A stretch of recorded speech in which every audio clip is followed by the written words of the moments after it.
Et si les droites étaient plus unies que ne le croient les états-majors? C'est ce que veulent démontrer au moins 3 personnalités. Sébastien Meurant, député Les Républicains jusqu'à il y a quelques jours et qui a dirigé la fédération du Val-de-Marne des Républicains, mais ainsi que Paul-Marie Coutot, qui est un soutien d'Éric Zemmour, et Bruno Gollnisch, qui a été député européen, qui a été député du Front National et membre du bureau du Rassemblement National et soutient Marine Le Pen. Et pour en parler, eh bien, je vous propose de retrouver Paul-Marie Coutot et Bruno Gollnisch. Bonsoir, messieurs. Bonsoir. Alors, vous proposez l'union. Vous n'êtes pas les premiers, mais vous proposez l'union à travers un programme commun. Qui m'en parle en premier? Bruno. Alors, ce n'est pas un programme commun. Alors, nous le disons expressément, nous n'avons pas la prétention de proposer un programme commun. C'est une démarche un peu différente. C'est une démarche modeste. Monsieur Meurant est sénateur, Paul-Marie Coutot et moi-même avons été députés européens. Nous ne sommes pas tout à fait dans le premier cercle. Nous soutenons loyalement nos candidats. Nous ne faisons pas défection, il ne s'agit pas de ralliement à qui que ce soit. Paul-Marie Coutot est un soutien d'Éric Zemmour, je suis un soutien de Marine Le Pen, et nous le restons. Simplement, nous nous posons évidemment le problème. Le premier tour, c'est très bien, mais ça ne servirait à rien d'aller de victoire en victoire jusqu'à la défaite finale. Ce qu'il faut, c'est gagner également le deuxième tour. C'est gagner les législatives qui suivent. Et nous avons constaté que entre les divers programmes des candidats qui captent un électorat de droite, Marine Le Pen, à juste titre, à mon avis, d'ailleurs, ne s'adresse pas d'ailleurs qu'aux électeurs de droite, mais en tout cas entre les divers programmes, il y a un certain nombre de points communs très importants que les Français aspirent à voir réalisés. Nous en avons dégagé 10. Et une dizaine, ça pourrait être 8, ça pourrait être 12. Et entre les différents candidats, sur ces points-là, il n'y a que des nuances ou des divergences qui ne sont pas fondamentales. Et ce sont ces points que nous sommes efforcés de dégager. Paul-Marie Coutot, on parle souvent avec vous de conversation, c'est ce que vous faites sur TV Liberté. Là, c'était plutôt des discussions pour arriver à 10 urgences. Vous ne dites pas des priorités, vous parlez d'urgence. Oui, c'était pas très violent comme négociation. D'abord, Bruno et moi, nous nous connaissons de longue date. Nous sommes connus au Parlement européen, justement. J'avais été élu avec Charles Pasqua, Marie-France Garot, Philippe de Villiers. Et moi avec Jean-Marie Le Pen. Voilà, et nous sommes convenus très souvent, et nous avons observé très souvent, Bruno et moi, que les votes étaient semblables, que les réactions étaient semblables, que nous eussions les mêmes scandales de nos adversaires dans l'hémicycle et que nous applaudissions les mêmes phrases de bon sens. Oui. Et en effet, comme vous le dites, Martial Bilde, ça c'est tout à fait vrai. Nous ne sommes peut-être pas les seuls à souhaiter l'union. Mais d'une part, c'est la première fois, je crois, que en 2 pages, qui sont publiées pour l'instant dans le Nouveau Conservateur, mais qui, je pense, vont être reprises, oui, le Nouveau Conservateur. Oui, mais Bruno avait déjà écrit dans le Nouveau Conservateur, qui donne la parole à toutes les droites. Mais surtout, l'union nous paraît nécessaire et urgente. Pourquoi avons-nous appelé ces mesures des urgences? Parce qu'il y a véritablement, dans le langage courant, on dit le feu au lac. La France va vraiment très mal, les Français vont mal. Les Français se rendent compte que pour un très grand nombre d'entre eux, leur situation matérielle se dégrade, la situation psychologique se dégrade, car la sécurité ou l'entente entre les personnes se détériore à vive allure, la civilisation se détricote, la transmission aux générations nouvelles est en train de s'évaporer. La France n'a plus aucune voix dans le monde. L'Europe n'a plus pour définition que la définition que lui donne l'OTAN. Il y a véritablement, sans parler du point crucial que j'ai hélas oublié, c'est-à-dire la question des libertés publiques qui ont été déchirées par le mandat. On va rentrer sur le fond de vos propositions, mais avant. On compose un théâtre d'urgence. Voilà. Théâtre d'urgence. Néanmoins, vous dites, voilà, c'est une idée de longue date.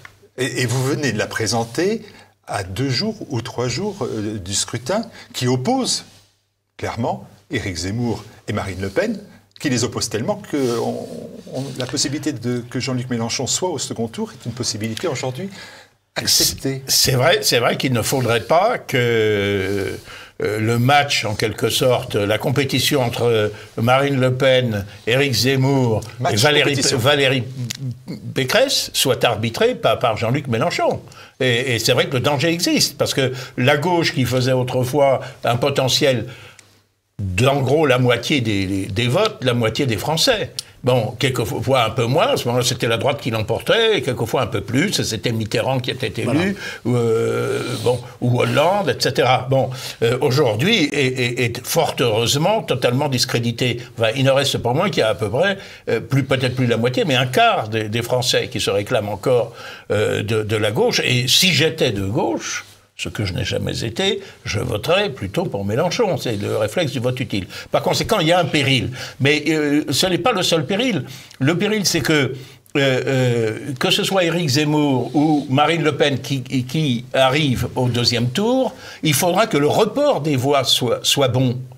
Que celui qui n'a pas été sélectionné par cette première étape, eh bien, se reporte, et surtout ses électeurs avec lui, sur celui qui sera, ou celle qui sera le mieux à même de battre Macron. Bon, Paul-Marie Couteau souhaite que ce soit Éric Zemmour, moi je soutiens Marine Le Pen, mais encore une fois, il faudra, qui que ce soit, il faudra se reporter en sa faveur, et aussi aux élections législatives. Or, il y a un certain nombre de points qui sont communs. Alors, ce qu'a dit à l'instant Paul-Marie, c'est vrai, nous avions une convergence, pas seulement entre lui et moi, entre nos différentes formations politiques au Parlement européen, avec Philippe de Villiers, Jean-Marie Le Pen, etc., qui était instinctive, qui se retrouvaient, nous pensions en gros la même chose, à partir des mêmes fondamentaux, donc nous avions logiquement les mêmes réactions. On peut ajouter Nicolas Dupont-Aignan. On peut absolument. Lui aussi candidat. Que lui aussi candidat, parfaitement. Mais encore fallait-il, je crois, essayer d'extirper des programmes des candidats ces fameux points de convergence. Paul-Marie Couteau, la question, elle revient forcément. Pourquoi attendre si longtemps de proposer l'union, alors qu'on n'est plus dans une compétition, on est clairement entre Éric Zemmour et Marine Le Pen, une rivalité. C'est pas la première fois que je prône l'union, c'est un secret pour personne, j'espère, sans vouloir mettre ma personne en avant, voilà, plus de 20 ans, depuis 2002, depuis que j'ai voté au second tour, en le disant, pour Jean-Marie Le Pen, après avoir soutenu au premier tour Jean-Pierre Chevènement. Je pense que les nationaux, d'une manière générale, langage qu'aime beaucoup Bruno, en fait, c'est l'union des nationaux au moment où la France est près de l'abîme qu'il faut faire de toute urgence, justement, sur quelques mesures immédiates et de bon sens.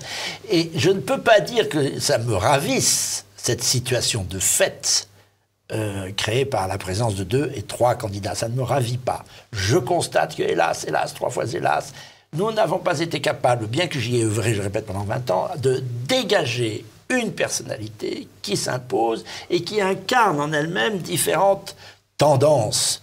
Il y en a qui sont plus ou moins libéraux, il y en a qui sont plus ou moins souverainistes. Et il faut qu'une personnalité s'impose, c'est ce que je cherche depuis très longtemps. Et à tout le moins, face au précipice, il faut qu'un programme commun pousse ces personnalités à s'entendre et à s'unir. Vous me parlez d'union, vous n'êtes pas capable de vous entendre sur les termes. Vous proposez, Bruno Gollnisch, vous venez de le dire, l'union des nationaux, et vous êtes avec votre candidat en train de rechercher l'union des droites. L'union des droites et l'union des nationaux, c'est exactement la même chose. Non, mais c'est la raison pour laquelle... C'est la raison pour laquelle nous avons été beaucoup plus précis que cela. Et dans les 10 points que nous avons listés, finalement... quel que soit le terme qu'on donne à cette union, et même après tout, on n'est pas obligé de la qualifier, pour l'union de ceux qui veulent sauver la France. Qui est contre le fait de restaurer notre indépendance et notre souveraineté face aux forces obscures de l'euromondialisme qui les détruisent?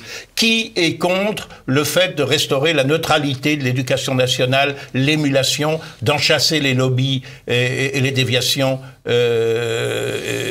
idéologiques? Qui est contre le fait de restaurer l'industrie française, la France comme puissance industrielle, et notamment de ne plus accepter la concurrence que nous font des pays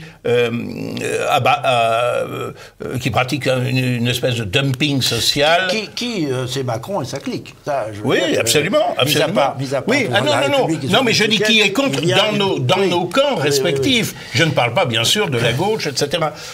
Pour l'allègement de la fiscalité, la diminution de la bureaucratie, la fiscalité qui confisque la bureaucratie, qui paralyse, qui, dans nos familles d'esprit, est hostile au fait de sortir l'écologie du carcan que lui imposent les idéologues, les Verts, qui s'en sont abusivement appropriés le monopole, alors que c'est une grande idée de nos familles d'esprit. La défense de la ruralité, l'accueil de la vie. L'accueil de la vie, faute de quoi une politique nataliste ou en faveur d'une démographie française, faute de quoi notre nation disparaît progressivement. Voilà. Et évidemment, l'inversion ou à tout le moins l'arrêt du courant, je termine juste, d'immigration massive, le rétablissement de la sécurité par l'expulsion des délinquants étrangers, faire en sorte que la nationalité française s'hérite ou se mérite, voilà des points communs. Vous avez donné les 10 points. Néanmoins, je note, et Paul-Marie Coutot, c'est intéressant que vous me portiez cette réponse. Aujourd'hui, vos candidats, Madame Le Pen, dit, bon voilà, c'est le pouvoir d'achat qui est important. Votre candidat Éric Zemmour dit, c'est l'immigration, c'est l'islam qui est important. Laissez-moi terminer là-dessus. Vous mettez en tête de vos 10 urgences l'indépendance nationale et l'identité culturelle. Et j'ai trouvé que c'était un choix soit audacieux, soit déconnecté. Déconnecté, Paul-Marie Coutot. Je crois que c'est le cœur de la question. Les Français se laissent tondre la laine sur le dos, y compris sur la question tellement brûlante de l'immigration ou de l'invasion migratoire, pour utiliser les vrais termes, parce qu'ils se sont oubliés eux-mêmes.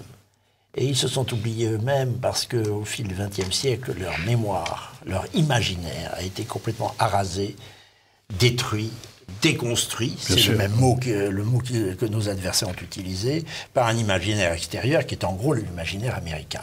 Et voilà pourquoi nous commençons par le commencement. Parce que c'est un énorme impensé, c'est un énorme non-dit qui aujourd'hui éclate d'ailleurs au grand jour et devrait venir aux esprits, que l'impérialisme américain nous a déjà privés de nous-mêmes et de nos réflexes de défense, y compris sur la question de l'immigration ou de la transmission.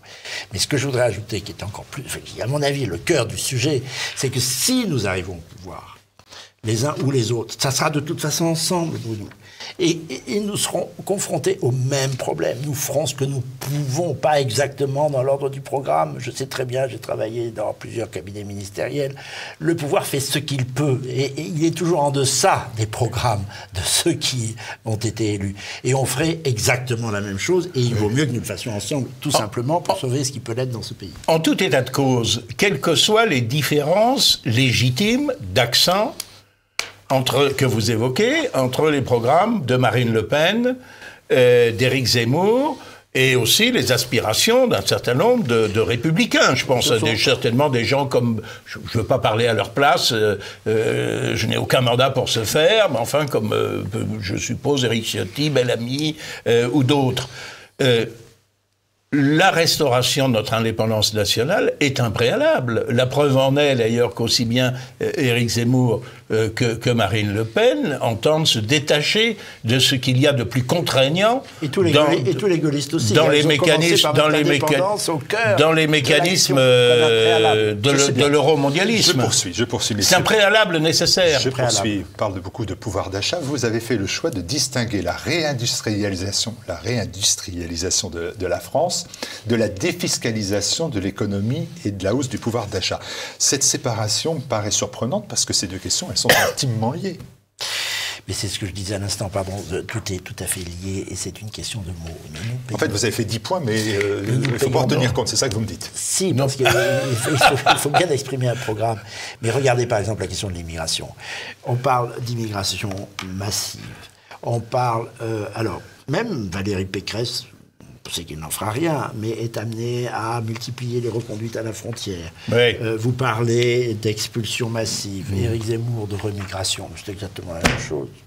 Dans les faits, dans le gouvernement, c'est exactement la même chose. Lorsqu'il faudra passer à l'action, on fera exactement la même chose, c'est-à-dire ce que l'on pourra faire. Et sur les points que vous évoquez, augmentation du pouvoir d'achat et réindustrialisation, Mais la réindustrialisation est l'une des conditions, pas la seule, de l'augmentation du pouvoir d'achat. La vraie. Voilà. Parce qu'une fois qu'on a vendu les bijoux de famille, une fois qu'on a pratiqué la politique de distribution massive d'argent et qu'on a été rattrapé par l'inflation, il faudra bien se rendre compte qu'on ne peut partager que le gâteau que l'on a créé. Je vais me rendre détestable jusqu'au bout, mais vos priorités... Vous y réussissez très bien, Martial, je vous félicite. Vous êtes des amis. Est-ce qu'il n'y a pas des priorités qui sont un peu présentes partout? Alors, protéger la ruralité, mais M. Jadot dit rien de moins. Restaurer la grandeur de la France, mais il n'y a pas un seul des 12 candidats qui soit présent à la présidentielle et qui vous disent qu'ils ne veulent pas restaurer et qu'ils pensent à la France quand même, globalement. Non. Un drapeau par-ci par-là. Quand on s'accroche à l'OTAN, on ne veut pas restaurer la grandeur de la France. Il faut savoir, c'est soit l'un, soit l'autre. C'est quoi de restaurer la grandeur de la France pour vous? Alors dites-moi concrètement. Commençons par l'indépendance, commençons par la relance des programmes d'armement que M. Macron abandonne. Je crois qu'on parle déjà de suppression de crédits militaires pour l'année prochaine. La gauche, n'en parlons pas. M. Mélenchon, c'est encore pire. Nous ne sommes pas tous en train de vouloir le réarmement français, l'accent mis sur la défense, sur la sécurité. J'allais dire la mise au pas, en tous les cas, la modification du statut des magistrats, ce sont des choses très neuves. Par exemple, il y a quelque chose que nous n'avons pas mis dans ces 10 points, c'est la privatisation du service public de l'audiovisuel qui peut vous intéresser. C'est dans le programme de Marine Le Pen, c'est dans celui d'Éric Zemmour. Il y a beaucoup de choses que nous ferons ensemble, je l'espère, et dont les autres candidats ne veulent pas. Peut-être peut-on exempter Nicolas Dupont-Aignan. En réalité, il y a plus d'unité à droite, pardon d'utiliser ce mot de droite, mais pour répondre à votre réflexion, s'il y avait une gauche nationale, on pourrait envisager une union des nationaux. Mais il n'y a plus rien de national à gauche. Même si vous êtes allié avec M. Chevènement d'autres temps. Oui, mais vous voyez ce que c'est, M. Chevènement, aujourd'hui? Bon, c'est plus rien. Donc il n'y a plus d'esprit national à gauche. Et donc il faut bien parler de l'union des droites, j'en parle plus aisément, parce que tout simplement, dans un suffrage universel à 2 tours, qui est la règle sur la Ve République, il faut commencer par constituer son camp. C'est la règle du jeu. On ne va pas jouer au Jim Rami avec les règles du poker. La règle est qu'il y a 2 tours, donc au premier tour, il faut constituer son camp. Même le général de Gaulle qui disait, il avait raison, la droite, c'est pas la gauche, la France, c'est pas la droite, c'est pas la gauche. Évidemment, la civilisation française n'est ni à droite ni à gauche. Mais pour l'élection présidentielle, on est obligé d'en passer par... C'est une divergence que j'ai eue avec Marine pendant très longtemps, par l'union des droites. Et à mon avis, c'est d'autant plus simple qu'il n'y a pas tellement d'esprits nationaux à gauche, ils ont été pulvérisés.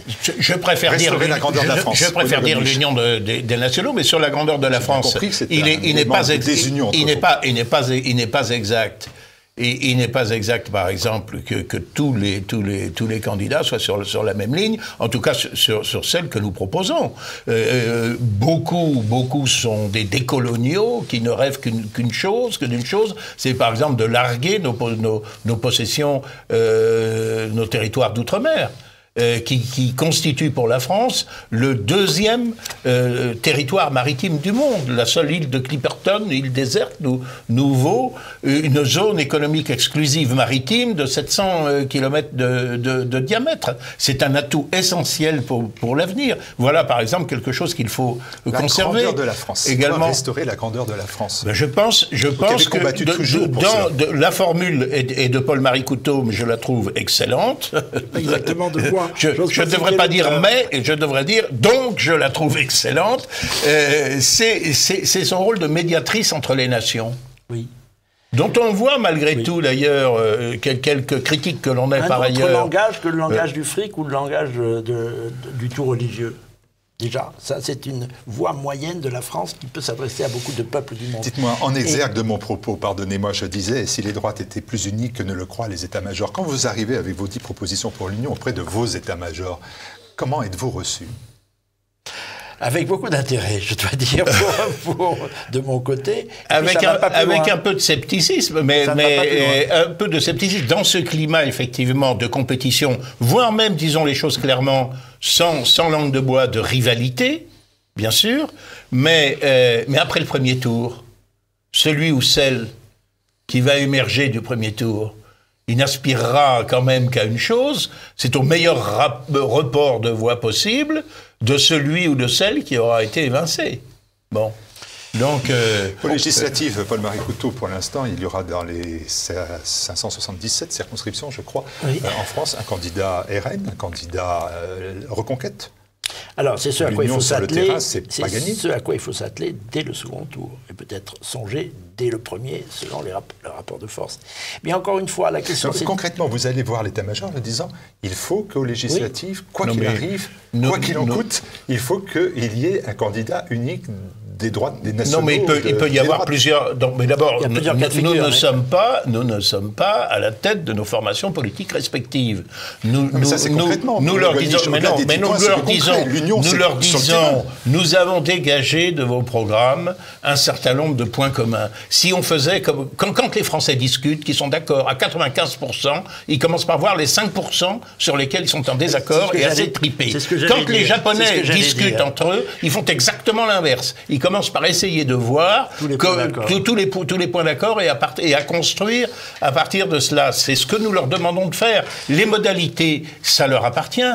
On peut envisager des candidatures uniques, on peut envisager des retraits dans telle circonscription, ou de laisser... je préférerais qu'à Hénin-Beaumont, il n'y ait pas de candidat d'Éric Zemmour, par exemple. Bon, et peut-être inversement dans d'autres secteurs. Ça peut être pour la France entière, ça peut être pour certains secteurs, ça peut être aussi au moins un accord de désistement réciproque en faveur du deuxième tour. Voilà. Tout est possible. Tout est possible. Vraiment, tout est possible. Nous ne déterminons pas les modalités, nous n'en avons pas la responsabilité. C'est l'expérience de l'Union. Je dirige cette revue, le Nouveau Conservateur, dont je parle de nouveau. Mais il y a des gens qui votent pour Nicolas Dupont-Aignan. Il y a des gens qui votent pour Marine Le Pen. Il y a des gens qui votent pour Éric Zemmour. Eh bien, nous arrivons à faire une œuvre commune. Et moi qui suis révolutionnaire, j'écris dans le Nouveau Conservateur. Et voilà. Il est tout à fait possible de créer un gouvernement d'union nationale qui restaure. Cette union, vous y croyez. Vous y croyez et je vous en donne acte. Quelle diffusion vous comptez donner à votre texte, hormis la priorité qui a été donnée à TV Liberté, je vous en remercie. Oui. Hors dehors de ce Nouveau Conservateur, moi aussi je vais faire la partie publicité. Et qui vous rejoint? Donc, quelle est la diffusion? Qu'est-ce qu'on en fait? Et est-ce que...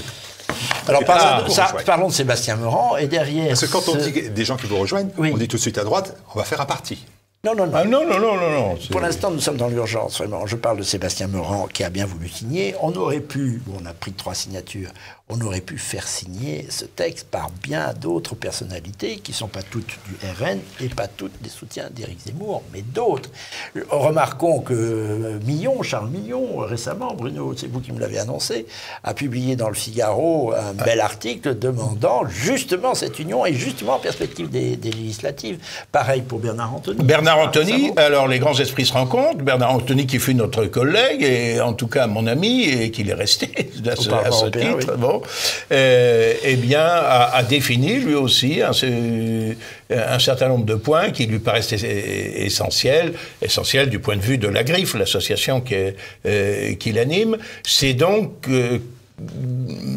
qu'il y a un véritable désir que la rivalité ne dégénère pas en lutte fratricide. Il y a un peuple national en France, et on ne peut plus compter que sur ce peuple national. Il faut qu'il se mobilise et qu'il travaille dans le même sens. Comment vous voyez votre rôle, finalement? Des sages? Oh non. Des sages un peu foldingues? Non. Qui croient que ce qui est nécessaire est forcément possible. Ce qui est nécessaire, en latin, mon cher Bruno, nécessaire, c'est nece est, ne peut pas ne pas être. Ne peut pas ne pas être, absolument. C'est aussi la définition en philosophie. J'ai toujours pensé, je suis même sûr, que l'union des patriotes, on peut l'annoncer comme on veut, ceux qui refusent que la France disparaisse, cette union-là est inscrite dans les étoiles. Nous en sommes des artisans sur un chemin qui peut-être est long, mais qui, à mon avis, est nécessaire au sens où il est inévitable. Faute de quoi, le pays plongerait dans le chaos. Merci beaucoup, messieurs, d'être venus donc présenter cette initiative 10 urgences pour redresser la France. Merci à vous. Bon courage et bon 10 avril, bien sûr. Merci à TV Liberté.